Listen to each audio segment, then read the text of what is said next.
A brainchild of North Cotabato's 2nd District Representative, Congresswoman Nancy Catamco.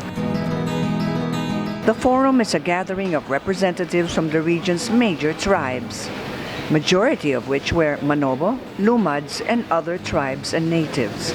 The Indigenous Peoples event is inspired by the provision on mandatory representation under Republic Act No. 8371, better known as the Indigenous Peoples' Rights Acts or IPRA, which states, among others, that Indigenous peoples shall be given mandatory representation in policy-making bodies and other legislative councils.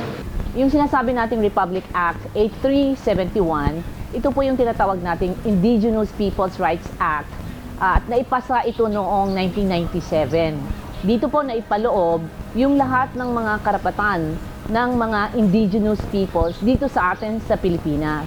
Meron din tayong tinatawag na UNDRIP. Ito yung sinasabi na United Nations Declarations on the Rights of Indigenous Peoples.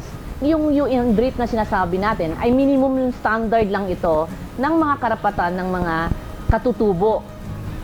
Ang IPRA ay talagang nag-i-elaborate, no, na defines all the rights of the indigenous peoples here in the Philippines.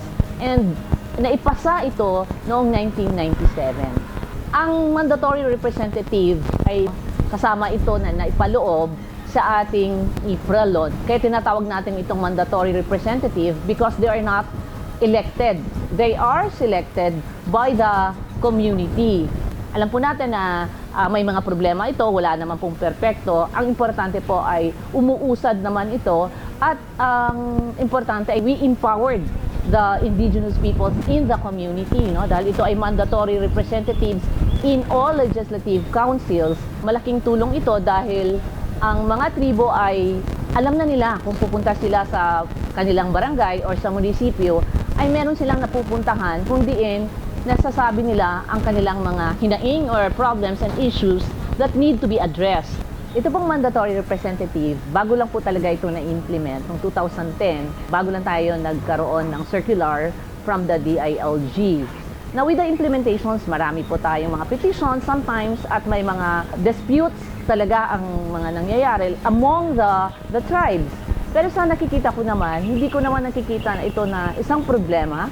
I think it's just a challenge to all the tribes na ito ay isang venue where they can empower themselves. This is a very good participation in the legislative process, lalong-lalo na sa barangay, sa munisipyo at sa probinsya. At napapakita natin sa ating mga tribo na pinapakinggan na sila ngayon sa ating gobyerno. Alam niyo kasi ang IP dito sa Kidapawan, may mga problema ring masasagupa in terms of yung education, livelihood project, program. So, yun ang kinakailangan talaga na ng IPMR, itutukan ng IPMR. Isa pa po na nakikita namin na isang problema is yung paggamit po ng customary law sa pag-resolve ng conflict. Dahil alam po natin, kami po mga tribo, pag meron po kami mga problema, ang ginagamit po talaga dapat namin is yung traditional na pag-resolve ng conflict, which is also provided for under Section 65 of the Indigenous Peoples' Rights Act, na ito naman po ay sana maintindihan po ng mga kapatid namin Muslim at kapatid po namin Kristiyano na kami po ay may sariling kultura na sa pag-maintain ng peace sa aming community.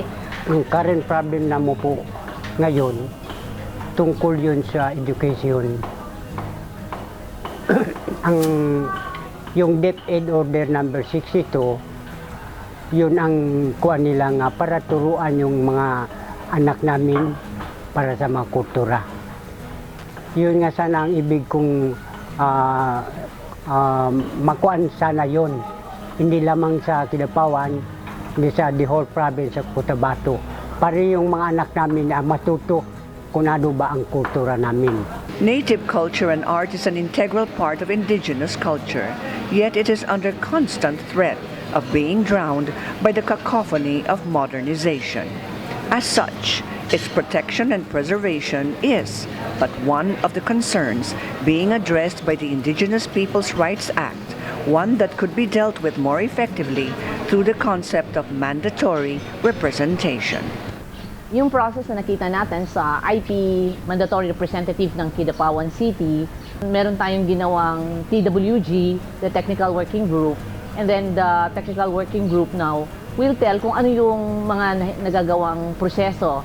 So ang ginawa ng TWG, then confirmed and affirmed by the NCIP and the ALG, is to go back to the process wherein the leaders from the community will select the IP mandatory representative for the city council. Nakita natin kung gaano ka democratic yung proseso, no? And they have chosen their IP mandatory representative through the customary law. That's why meron silang mais yung ginagamit nila for the selection. Kinatatawag nila itong bonowis, no? At kung sino yung pinakamarami na during the bilangan ng merong mais, ayun ang nananalo.